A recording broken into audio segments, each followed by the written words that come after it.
नव नव गीत संगीतक आनंद लेबऽ के लेल हमर YouTube channel DJ Balkrishna music official के लाल बटन दबा के सब्सक्राइब करू आहे घंटी के निशान के जरूर दबाओ। कि बाबा यो सुगा बोलै छै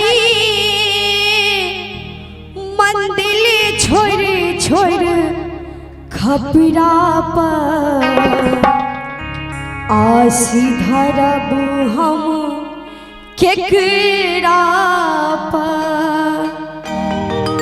एगो सेवक बाबा से कहे छे कि बाबा यो सुगा बोलै छै